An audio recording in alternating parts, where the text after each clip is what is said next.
Hello दोस्तों। 2 दिन पहले एक हेडलाइन ने हमारा ध्यान खींचा। वो हेडलाइन था Power Grid approves 857 crore rupees transmission line reconductoring project. Basically Tamil Nadu में दो 400 किलोवाट लाइंस के लिए Power Grid Corporation of India या पीजीसीआईएल ने पुराने वायर्स को नए ज्यादा पावरफुल वायर्स से स्वैप करने के प्रोजेक्ट को अप्रूव किया है। इसमें नए टावर्स का इंस्टॉलेशन इंक्लूडेड नहीं है, ये बस पहले से मौजूद टावर्स पर नए वायर्स लगाना है। वैसे तो हम न्यूज में रिकंडक्टरिंग वर्ड रोज नहीं देखते, पर हमने अज्यूम किया कि ये नॉर्मल ही होगा। आफ्टर ऑल ये कितना ही मुश्किल हो सकता है। पर जब हमने इसके बारे में समझने की कोशिश की तो हमें दो चीजें रियलाइज हुई। एक, रिकंडक्टरिंग की साइंस और एग्जीक्यूशन काफी कॉम्प्लेक्स है और समझने लायक भी। पर दूसरा, पूरी दुनिया में इस चीज का इतना रीसेंट होने का कारण इसकी कॉम्प्लेक्सिटी नहीं है। इंडिया की ग्रिड को समझना मार्केट्स टीम के लिए हमेशा से एक फैसिनेशन रहा है। हमने इसे कई वीडियोस में डिटेल में भी कवर किया है। ये सभी जानते हैं कि आज इंडिया के रिन्यूएबल्स एम्बिशन के लिए सबसे बड़ा बॉटलनेक जनरेशन नहीं बल्कि ट्रांसमिशन है। इसलिए रिकंडक्टरिंग ने हमारा ध्यान ऐसे खींचा। आज के इस वीडियो में हम रिकंडक्टरिंग के बारे में समझेंगे। सबसे पहले हम इसके पीछे के साइंस और लॉजिक को समझेंगे, फिर हम इससे रिलेटेड कुछ चैलेंजेस के बारे में समझेंगे, एंड में हम रिकंडक्टरिंग से रिलेटेड रेगुलेशंस के बारे में भी समझेंगे। मैं हूं आपका होस्ट देव, आप देख रहे हैं मार्केट्स बाय ज़ीरोधा हिंदी। चलिए शुरू करते हैं।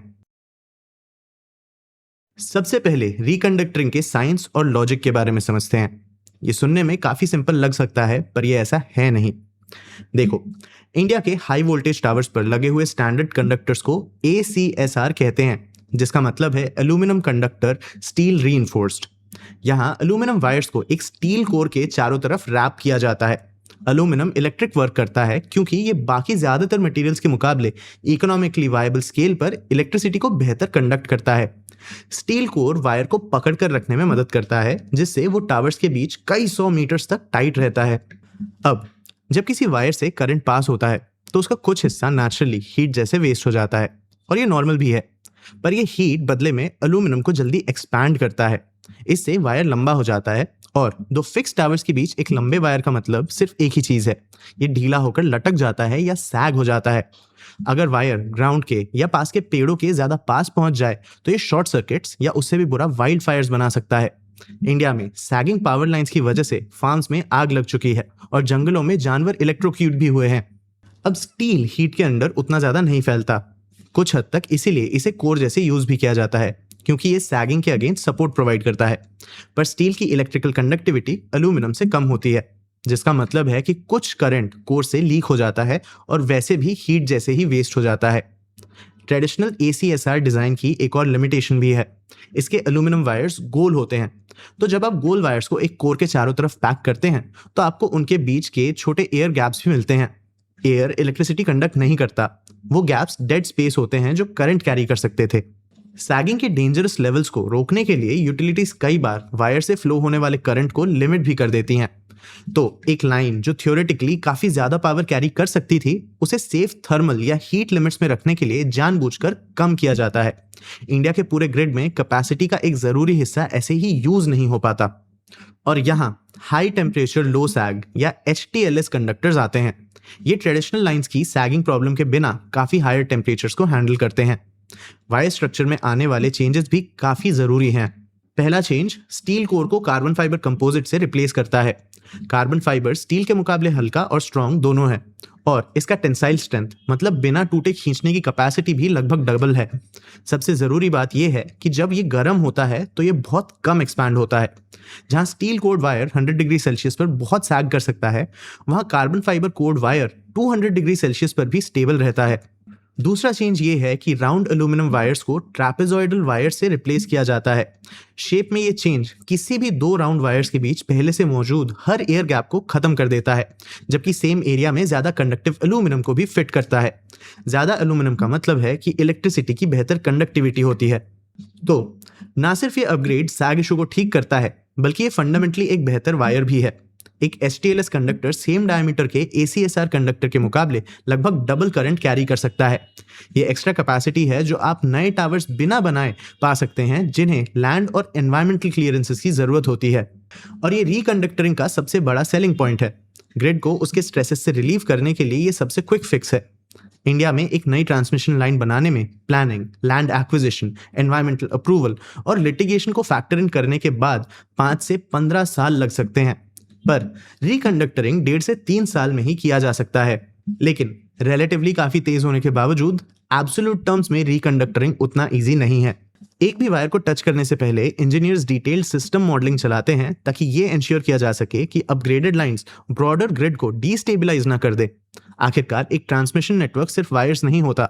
अगर आप अचानक किसी एक कॉरिडोर की कैपेसिटी को डबल कर देते हो तो दोनों एंड्स पर sub station, circuit breakers, protection release और ट्रांसफॉर्मर्स सभी को बढ़े हुए पावर फ्लो को हैंडल करने की जरूरत होती है। एग्जिस्टिंग टावर्स को भी स्ट्रक्चरल चेक्स की जरूरत होती है। Carbon fibre code wire steel cored wire से हल्के होते हैं जो मदद करते हैं, पर इंस्टॉलेशन और हाई विंड कंडीशंस के दौरान लगने वाले फोर्सेस को अभी भी टॉलरेंस के अंदर होना चाहिए। पर बाकी सब चीजों की तरह एक्चुअल फील्ड एग्जीक्यूशन सबसे मुश्किल है। आइडियली आप लाइन को डी एनर्जाइज करोगे, पुराने वायर को हटाओगे, नए लाइंस को रीअटैच करोगे और फिर इन्हें री एनर्जाइज करोगे। पर जिन लाइंस को रिकंडक्टरिंग की सबसे ज्यादा जरूरत है वो यूजुअली सबसे हेवीली लोडेड भी होती हैं, जो रिन्यूएबल रिच रीजन से डिमांड सेंटर्स तक पावर कैरी करती हैं। ये वही लाइंस हैं जिन्हें आप इजीली ऑफलाइन नहीं कर सकते। किसी एक को शटडाउन करने का मतलब है उसके लोड को पैरेलल लाइंस पर डाइवर्ट करना, और अगर वो पैरेलल लाइंस पहले से ही कैपेसिटी के पास चल रही हैं तो डाइवर्जन खुद ही एक ओवरलोड का रिस्क बनाता है। कंजेस्टेड कॉरिडोर्स में जहां पावर कट करना इकोनॉमिकली अनवायबल है, जैसे एक इंडस्ट्रियल कॉरिडोर जहां कई फैक्ट्रीज 24/7 चलती हैं, यूटिलिटीज लाइव लाइन रिकंडक्टरिंग का सहारा लेती है, जहां क्रू वायर्स को तब रिप्लेस करता है जब लाइंस एनर्जाइज्ड होती हैं। इनफैक्ट ये वही प्रॉब्लम है जो स्टरलाइट पावर ने तब फेस की थी जब वो बेंगलुरु के इलेक्ट्रॉनिक सिटी जाने वाली लाइन को अपग्रेड करने की कोशिश कर रहा था, जहां ऑफ कोर्स कई 100 आईटी फर्म्स ऑपरेट करती हैं। उनके लिए पूरे दिन पावर शट करना पॉसिबल ही नहीं था। शॉक से खुद को इंसुलेट करने के लिए या बचाने के लिए स्टरलाइट के क्रूज ने इंसुलेटेड हॉट स्टिक्स का यूज किया, जो लंबे फाइबर ग्लास रॉड्स होते हैं। एक्सट्रीम केसेस में लाइंसमैन बेयर हैंड मेथड का यूज करके फुल्ली चार्ज वायर्स पर डायरेक्टली काम करते हैं, जहां उन्हें लाइन के सेम इलेक्ट्रिकल पोटेंशियल पर लाया जाता है। कोई इस काम को करने के लिए रोबोटिक आर्म्स या एरियल प्लेटफॉर्म्स का यूज कर सकता है, पर उन्हें एक बहुत कंजेस्टेड एरिया में प्लेस करना मुश्किल हो जाता है। ये डेंजरस, हाईली स्पेशलाइज्ड काम है और हर क्रू इसे करने के लिए सर्टिफाइड नहीं होता। ये कहने की जरूरत नहीं है कि वायर जितना लंबा होगा, रिकंडक्टरिंग प्रोजेक्ट पर उतना ही ज्यादा टाइम और पैसा भी खर्च होगा। रिकंडक्टरिंग प्रोजेक्ट्स का एग्जीक्यूशन तो मुश्किल हो सकता है, पर फिर भी ये इम्पॉसिबल नहीं है।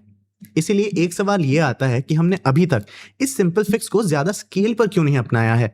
रीजन का एक पार्ट ये है कि टेक्नोलॉजी जेन्युइनली नहीं है।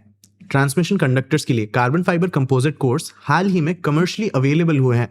पहले large scale deployments United states और यूरोप में हुए और इंडिया का एक्सपीरियंस अब ग्रेजुअली बिल्ड हो रहा है। पर दूसरा रीजन जिसने लंबे टाइम से इंडिया के ग्रिड के लिए प्रॉब्लम्स क्रिएट की हैं वो काफी ज्यादा इंपैक्टफुल है कि हमारे ट्रांसमिशन रेगुलेशन ने हमेशा नए इंफ्रास्ट्रक्चर को बिल्ड करने को इंसेंटिवाइज किया है, ना कि पहले से मौजूद इंफ्रास्ट्रक्चर को ऑप्टिमाइज करने को। देखो, इंडियन गवर्नमेंट इलेक्ट्रिसिटी टैरिफ्स को इस तरह सेट करती है कि स्टेट ओन्ड यूटिलिटीज सारे कॉस्ट रिकवर करे प्लस अपने एसेट्स पर फिक्स्ड 15.5% रेट ऑफ रिटर्न कमाए। तो यूटिलिटीज जितना ज्यादा केपेक्स करती हैं, इक्विटी बेस उतना ही बड़ा होता है और इसीलिए प्रॉफिट्स भी उतने ही बड़े होते हैं। उन्हें हमेशा से मौजूद एसेट्स को इंप्रूव करने के मोटिवेशन के बिना नई लाइंस बनाने के लिए इंसेंटिवाइज किया गया है। ये नेशनल ग्रिड बनाना शुरू करने वाले देश के लिए सेंस बना सकता था, क्योंकि तब प्रायोरिटी रैपिड कैपेसिटी एडिशन रही होगी। वो मिशन इंडिया के लिए बहुत सक्सेसफुल हुआ। पीजीसीआईएल आज 291 सब स्टेशंस में 186,000 सर्किट किलोमीटर से ज्यादा की ट्रांसमिशन लाइंस ऑपरेट करता है। पर 2012 टू 2017 को कवर करने वाली एक कंप्रीहेंसिव सीएजी ऑडिट ने रिवील किया कि कैसे ये माइंडसेट एक अनकंट्रोलेबल एक्सेस में बदल गया था। इसने पाया कि पीजीसीआईएल ने क्रिटिकल कंजेस्टेड लाइंस को रिकंडक्टर करने के लिए मल्टीपल टेक्निकल कमिटीज के रिकमेंडेशंस को लगातार इग्नोर किया था। यूटिलिटी के पास ये ट्रैक करने का कोई मैकेनिज्म भी नहीं था कि उसके एग्जिस्टिंग एसेट्स कितने हेविली यूज हो रहे थे। सर्वे किए गए ट्रांसमिशन एसेट्स में से लगभग 60% उनकी कैपेसिटी के 40% से भी कम पर यूटिलाइज हो रहे थे। इनफैक्ट केपेक्स की तरफ बायस प्राइसेस का ये इशू यूएस और यूरोपियन देशों में भी कॉमन है। कॉस्ट प्लस प्राइसिंग अपने आप में कोई प्रॉब्लम नहीं है, कई देश इसे फॉलो करते हैं, पर इसके लिए उनका वर्क अराउंड टोटल एक्सपेंडिचर्स के बैलेंस पर बेस्ड प्राइसिंग है जो केपेक्स पर काफी ज्यादा डिपेंड ना करे।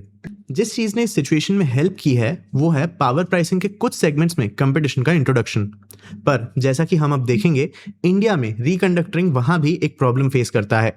इस सब के बावजूद इंडिया रिकंडक्टरिंग की जरूरत को जानता है। इसलिए जून 2023 में सेंट्रल इलेक्ट्रिसिटी अथॉरिटी या सीईए ने इंटरस्टेट ट्रांसमिशन लाइंस के लिए एक नेशनल रिकंडक्टरिंग प्रोग्राम को फॉर्मली प्रपोज करते हुए एक ड्राफ्ट डिस्कशन पेपर रिलीज किया। पेपर ने टेक्निकल केस और ऑपरेशनल कंसिडरेशंस को लेआउट किया, पर जहां इसने प्रॉब्लम फेस किया वो वही है जिसे हमने अभी डिस्कस किया। आपको रिकंडक्टिंग प्रोजेक्ट्स को कैसे प्राइस करना चाहिए। सीए की पोजीशन स्ट्रेट फॉरवर्ड थी। एक रिकंडक्टिंग प्रोजेक्ट एक टेक्निकल अपग्रेड था। इंडियन लॉ के हिसाब से टेक्निकल अपग्रेड्स को कॉम्पिटिटिव बिडिंग रिक्वायरमेंट से एग्जेम्पशन मिली हुई है, जो आज नॉर्मली नए ग्रिड प्रोजेक्ट्स पर अप्लाई होती है। इसीलिए रिकंडक्टरिंग को एग्जिस्टिंग लाइन ओनर, जो टिपिकली पीजीसीआईएल होता है, इससे सेम रेगुलेशन टैरिफ मैकेनिज्म या आरटीएम रूट के अंडर किया जाना चाहिए। सीईए के पेपर ने उस चीज को भी हाईलाइट किया जिसे वो एक रियल वर्ल्ड एविडेंस मानते थे कि कॉम्पिटिटिव बिडिंग और रिकंडक्टरिंग अच्छी तरह मिक्स क्यों नहीं होते। 2020 में मिनिस्ट्री ऑफ पावर ने गुजरात के पिराना में एक लाइन पर रिकंडक्टिंग स्कीम को कॉम्पिटिटिव बिडिंग के लिए रखा। खारदा सोलर पार्क से 4.5 गीगावाट रिन्यूएबल एनर्जी को इवैक्यूएट करने के लिए इसकी जरूरत थी। Existing line owner Torrent power grid ने ऑब्जेक्ट किया। अगर कोई दूसरी कंपनी बिड जीत जाती तो टोरेंट के पास टावर्स का ओनरशिप होता, जबकि नए एंट्रेंट के पास वायर्स का ओनरशिप होता, जिससे स्प्लिट अकाउंटेबिलिटी का एक ऑपरेशनल प्रॉब्लम बन जाता। ये प्रोजेक्ट एक डेडलॉक पर पहुंच गया। इवेंचुअली गवर्नमेंट ने इसे कंपिटिटिव पाइपलाइन से हटा दिया और आरटीएम के अंडर डायरेक्टली टोरेंट को एलोकेट कर दिया। लेकिन इंडस्ट्री एसोसिएशंस इसे अलग तरह से देखते हैं, उन रीजंस के लिए जो मैंने पहले ही डिस्क्राइब किए हैं। एसोसिएशन ऑफ पावर प्रोड्यूसर्स या एपीपी ने आर्ग्यू किया कि इंडिया का एग्जिस्टिंग ट्रांसमिशन नेटवर्क ज्यादातर आरटीएम के अंडर ही बना था, जहां पीजीसीआईएल को प्रोजेक्ट्स एग्जीक्यूट करने के लिए मोनोपोलिस्टिक पावर मिली। उनका कहना था कि सेम यूटिलिटी को बिना कंपटीशन के बड़े रिकंडक्टरिंग प्रोजेक्ट्स लेने देना ट्रांसपेरेंसी कम करेगा और डायरेक्टली इलेक्ट्रिसिटी कंज्यूमर पर इन्फ्लेटेड कॉस्ट्स पास ऑन कर देगा। एपीपी ने डुअल ओनरशिप प्रॉब्लम पर भी पुशबैक किया, उन एग्जिस्टिंग केसेस की तरफ पॉइंट करते हुए जहां जॉइंट ओनरशिप पहले से काम कर रही थी। एग्जाम्पल के लिए वेस्टर्न ट्रांसको गुजरात लिमिटेड की लाइंस पर एक मेंटेनेंस प्रोजेक्ट जो रिकंडक्टरिंग नहीं था, कॉम्पिटिटिव बिडिंग के थ्रू स्टरलाइट पावर को अवार्ड किया गया था और दोनों एंटिटीज ने बिना किसी इशू के एक ट्रांसपेरेंट कॉन्ट्रैक्ट के अंडर काम किया। एपीपी ने आर्ग्यू किया कि किसी भी ऑपरेशनल एम्बिग्विटी को बेटर कॉन्ट्रैक्ट ड्राफ्टिंग के थ्रू रिजॉल्व किया जा सकता है, ना कि कंपटीशन को पूरी तरह अवॉइड करके। डिबेट ऑफिशियली अनरिजॉल्व्ड है, पर इंडिया की रिकंडक्टरिंग पाइपलाइन बढ़ने के बावजूद आरटीएम प्राइसिंग की तरफ ही बायस्ड है। इस रेगुलेटरी फ्रेमवर्क को सही करने के स्टेक्स सिर्फ हाई होते जा रहे हैं, खास करके एक ऐसे देश में जहां ट्रांसमिशन कंस्ट्रेंट्स की वजह से सिर्फ 2026 के फर्स्ट क्वार्टर में ही हमें 300 गीगावाट आवर्स के क्लीन एनर्जी को कर्टेल करना पड़ा था। तो आपको क्या लगता है, इंडिया में रिकंडक्टरिंग कौन से मॉडल पे काम कर सकता है? अपने व्यूज हमें कमेंट सेक्शन में जरूर बताना। आगे आप कौन से टॉपिक्स पे वीडियोस देखना चाहते हो ये भी हमें कमेंट सेक्शन में जरूर बताना। अगर ये वीडियो आपको इन्फॉर्मेटिव लगा तो इसे लाइक और शेयर जरूर करना। ऐसे ही और वीडियोस के लिए चैनल को सब्सक्राइब भी कर लेना। आज के लिए इतना ही, मिलते हैं अगले वीडियो में।